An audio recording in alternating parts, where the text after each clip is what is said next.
Brisco and Bradshaw. I would be Bradshaw, and that would be the WWE Hall of Famer, Oklahoma's favorite son, Mr. Gerald Brisco. And this is Best of the Best, a series brought to you by Stories with Brisco and Bradshaw, where we go through some of the most iconic and legendary and best matches of all time. And today we're going over what's most iconic with two of the greatest teams ever, the Freebirds versus the Von Erichs.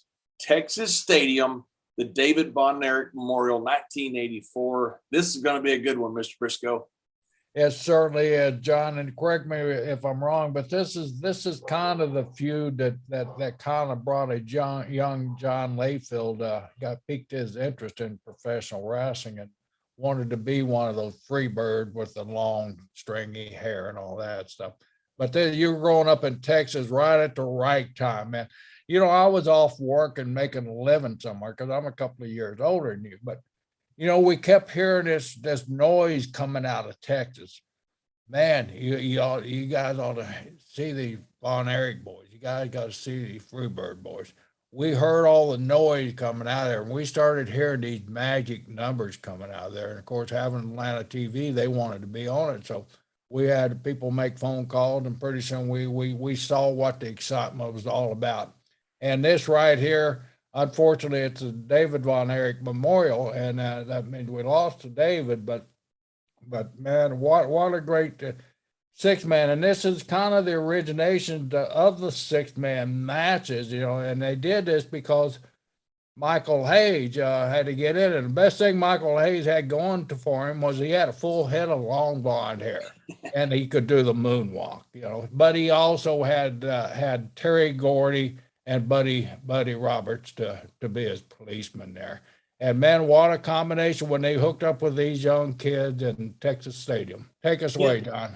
You know, and they were kids. You know, Buddy Roberts was older, and they first had a little hesitation to include Buddy Roberts with him. And when they did, Buddy Roberts was a heat-seeking missile, and it made the Freebirds what they are, and they made the Von Erichs what they became, and it lit Texas completely on fire. So, Josh, if we can get it rolling, let's get straight to the action. The Freebirds on their way to the Bad ring. street. Watch and listen.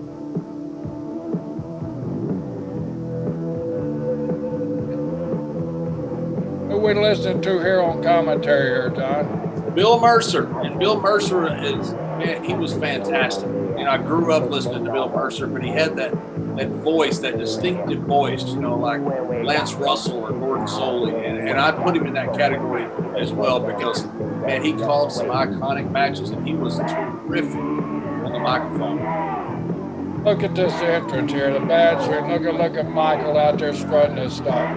I can just see a big old fan there that he moonwalks into, and I still have memories of that story we heard on. That's right. About him moonwalking into a fan. That's right. While Jimmy Garber let it happen. Michael Hayes had everything. You know, Now look at old Buddy back there dancing, man. Buddy's up there. Buddy's about my age.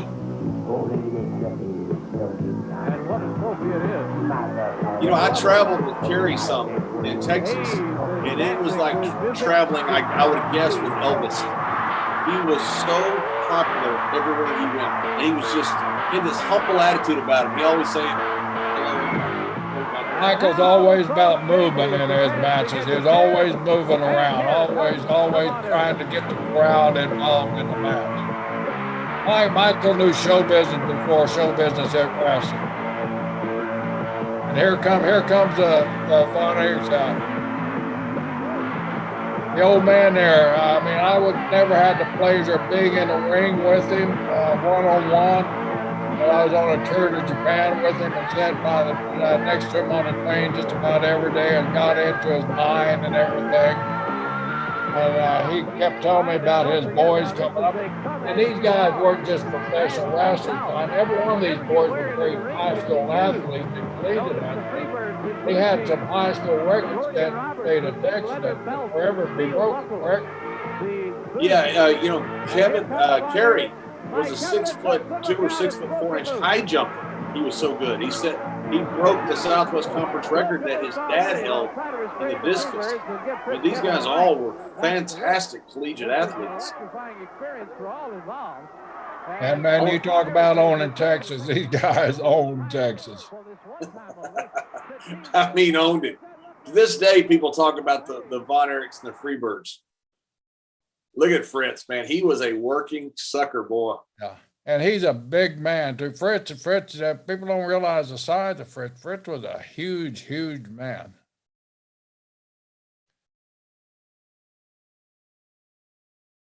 And it's the typical babyface start to kind of a tornado match where you come in and the baby faces stand tall and run the heels out, and the heels throw a bunch of stuff in the ring.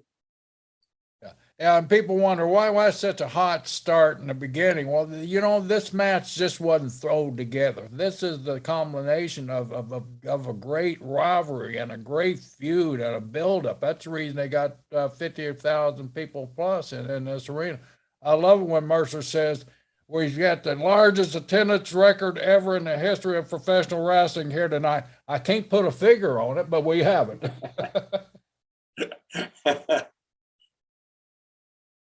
I believe that's David Manning. That's exactly David. That's who that is. Our old buddy James Beard, I guess that's a little before his time. Just about 6 months or a year before his time, or James would have been in there. And there's the legendary Bronco that you hear so much. Bronco Lubitsch right there in the corner in the striped shirt. The Bronco's famous for doing a famous foot tap for a three count. That's right. Bronco was awesome.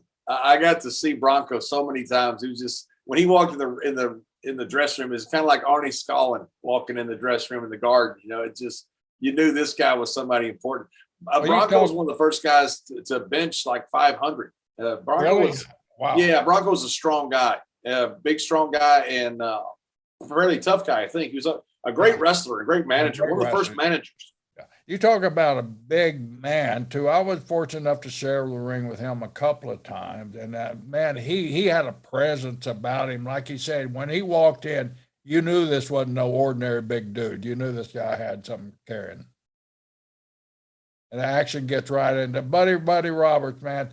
Sometimes an underrated guy, when you look at his overall career, you know, he's known mostly for being a Freebird, but you go back in Buddy's early career, he was part of so many iconic teams, the Hollywood Blonde. I mean, you know, he had so many characters and roles, and he was able to excel and rise to the top in every one of them. And Buddy gets the job of starting every match. You know, you want to save Michael. Bam Bam's the heater. So you start off with Buddy and let him put over the baby faces. Good philosophy there. You let the baby faces shine in the beginning of these matches, kind of build it up there. And Buddy's the bump taker. Buddy's the worker of the three, and he's fit for the game there. Yeah, Buddy was a great worker. Yeah, you listen to the tenor of this crowd, you know, everybody, you know, it kind of makes fun of when John Cena was working, you know, the high tenor of the crowd. This is a high tenor of the crowd, but it's female high tenor. It's not the male high tenor. And it's all because of the hair guys, you know, the hair bands that we call them back in those days. But they had a draw, those Von Erich boys and the Freebirds just all kind of come along and gelled at the peak at the same time.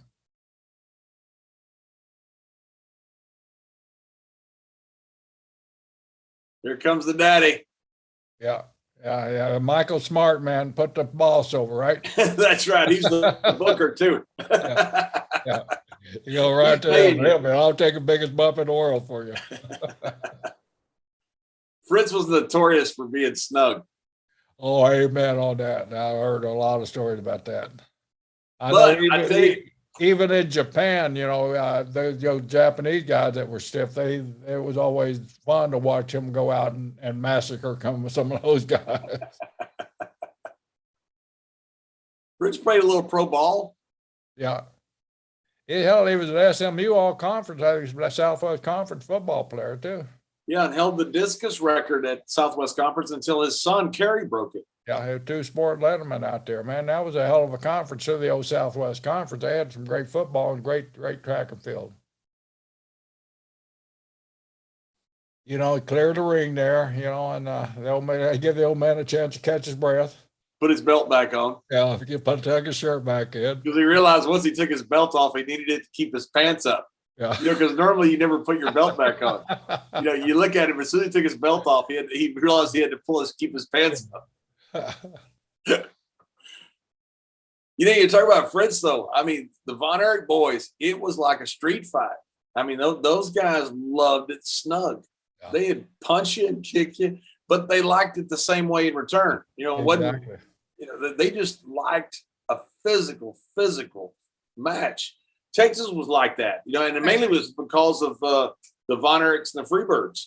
And that's what I was going to say. You got all of you, and you know, Michael might have the long frizzy hair and everything, but Michael come up. He didn't come up with no lollipop in his mouth. He come up fighting for a living, you know, and sure did. And so you know, of course, his partners too. They're brawlers too. So you had a combination of guys out there that didn't mind getting hit snug. Right. Now Michael was bitch like crazy about it every chance he would get, but you know he'd return the favor too. Oh yeah, I always said Michael hit you anywhere from the top of the head to the hip, but he would hit you. He'd hit you very hard. And bitch like crazy when you hit him hard. That's right. He loved to bitch. He deep down he didn't care, but he just enjoyed. He just wanted to bitch. He just enjoyed the art of the bitching. And he had a great art of it. He's really good at bitching too. Michael's great at bitching. We need to get him and Bruce together in a bitching contest. Oh man, we wouldn't have enough bandwidth, or whatever they call that. So what is bandwidth? We'd run out of bandwidth on that, like you did when you lost your show in DeMont the other day. That's right. I'd run it. Yeah. And just like a typical match, you know, who do you want to, what do you want to do? You want to get heat on one of the most important baby faces. So you get Kevin in there, who's the best seller, better than his brother. And you don't want Fritz in there selling. Wouldn't mean anything with Fritz in there. That's right. That's right. With Kevin, it does. Yeah, with Kevin, it does, because the old man's the old man, you know, but you got the stud in there. Now you take advantage of the stud. But you don't do it individually. You gang up on him first and give him a reason to be down. Okay, here it comes now to make it off time.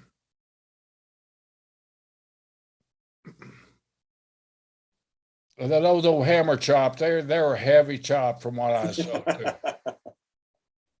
I know Don Jardine, the sporter, man. That's something that's totally non-acceptable now, running two guys the noggin knocker. That Vince goes crazy when two guys. Oh, he hates that. That's the most stupid thing I've ever seen in my life. Why not? Next to the eye gouge, but Ric Flair does it. Woo, that's the greatest thing in the world. And you know you're going to get the double claw. Look at this, the double claw.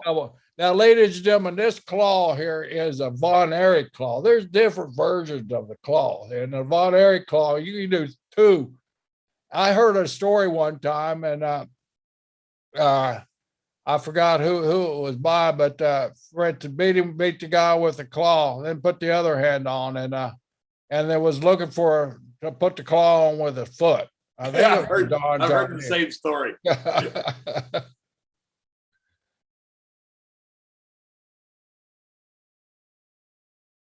Fritz going here though. I'm impressed by the old fuck.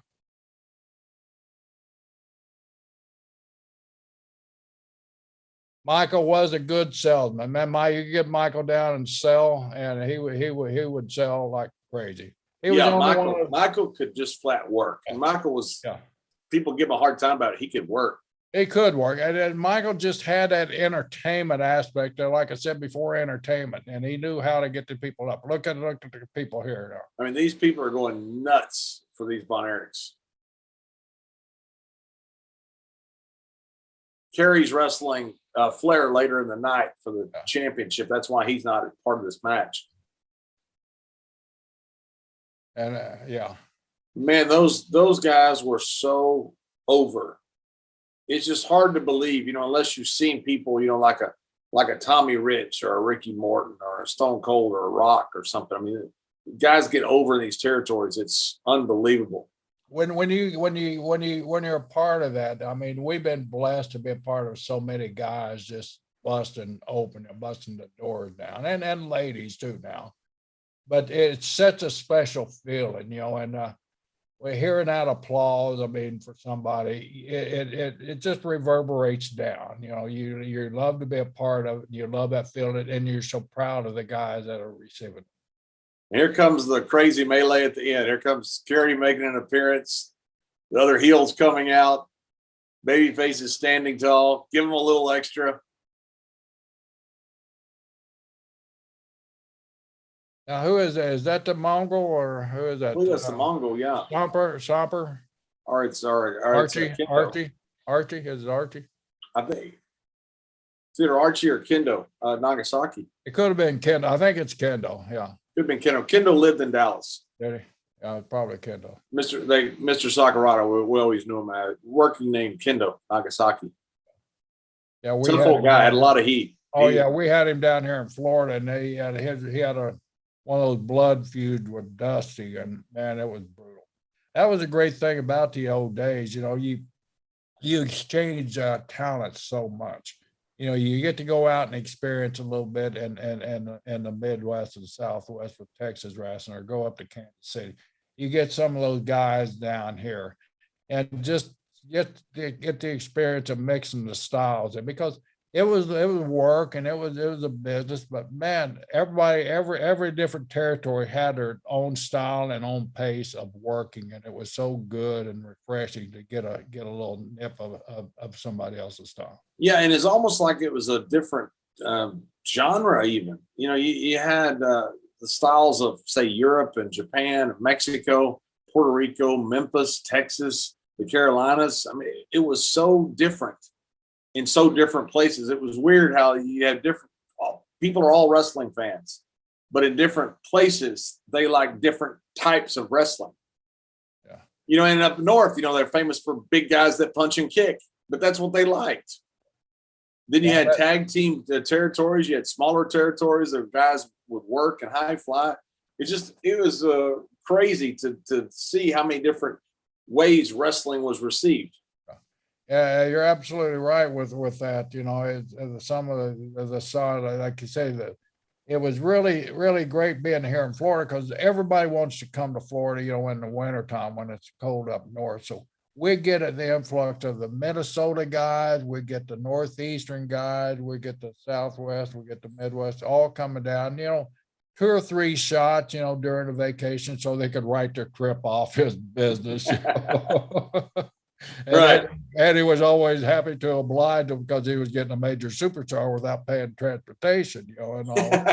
That's right. And usually they'd do the favor, put the local guy over, and build your local guy up a little bit too. So it was a win-win for everybody. The guy got his ride off, and the local talent got their wins. But you always look forward to some of the guys, especially the top guys. We had the Von Erichs several times, getting to go in the ring with those guys and experience, what set them off. Because like I hear, there wasn't no social media where you could go back and forth. Hey, these guys are hot. It was usually a guy coming into the territory from Texas, or a guy coming in for, hey, Harley Race is great up in Kansas City. But that's how you got your word of mouth. Something was hot, and then all of a sudden you started hearing it over and over again, and you started seeing it on the cover of those after magazines. And man, what's going on out there? How can I be a part of this thing? You want to go get out there and get some of the action. Yeah, and you talk about guys coming to Florida. David Von Erich spent some time down in Florida, and one of the reasons they talked about that he might have been the best worker out of the Von Erich boys was that he had worked heel down in Florida with Eddie Graham and had learned the business from a different side, because Von Erichs in Texas, they work one way. they come out, they get cheered like crazy, little heat, and they end up with a claw on somebody. Well, not only that, with David, we grew with David for the NWA World Championship. So he was coming down here to kind of get a feel of the style. When he got the title, he already had exposure, and we were putting David over some of the top guys that we knew he would, if he got the belt, that he would be competing against. So we could set up a match right away. Well, here's a guy, that's our champion, and the guy's coming in. So it was a pre-setup for David. David was ready to be world champion. He was the best worker. Yeah, and you wonder what if David hadn't passed away in Japan, and what could have happened, because Texas was so far ahead of everybody. And one of the reasons is they poached some of the ideas from Memphis and Eddie Graham with the 5-camera shoot and the different things they were doing. I mean, Fritz was a smart guy, and if you hadn't lost David, they might have been the ones that could have put a national run on. You're right. I always thought Texas was really ahead of the game. Fritz was really ahead of the game. And truthfully, it was hard to understand how he could be the head of the game, because a lot of us knew Fritz, and Fritz, it was phenomenal, but he wasn't the brightest candle and the chandelier either. But, he was bright enough to hire minds like Gary Hart, who had a creative mind, Skandor Akbar again, who had those creative minds to help him put all this stuff together. And man, Texas was the place to be at that time. Yeah. And, unfortunately, this memorial, Bill Irwin and Brody were the ones that found David, unfortunately, in his hotel room, and where he had passed away unexpectedly. And unfortunately, it's because of a reflux condition, what the coroner said. And that's Bill Karablek agreed with that when I talked to him about it one time in Japan. That was what it was. It was it wasn't necessarily a drug overdose. He might have had a little to drink, but it wasn't. It was a medical condition of where he would regurgitate, and that's what happened when he was asleep. And that's how Bill and Brody found him in the hotel room. What a terrible thing that had to be for the talent too. I mean, I know what a terrible thing it is for a business in general, because when something like that happens to such a major star, and John, I mean, as you know, these guys were major stars. They were on that ESPN TV. They were everywhere. They were on Atlanta TV, and have something like that happen, it kind of sets you back and really, holy cow, let's get ourselves together here. Yeah. And it's one of the reasons we enjoyed discussing it so much, because the videos live forever, and the seeing the crowd react to the Freebirds and the Von Erichs, you realize why it was one of the most iconic rivalries of all time. And we got to watch one of their best matches of all time as well. So thank you for joining Stories with Brisco and Bradshaw. Best of the best for Mr. Brisco. I'm John Layfield. Bradshaw, thanks for joining us.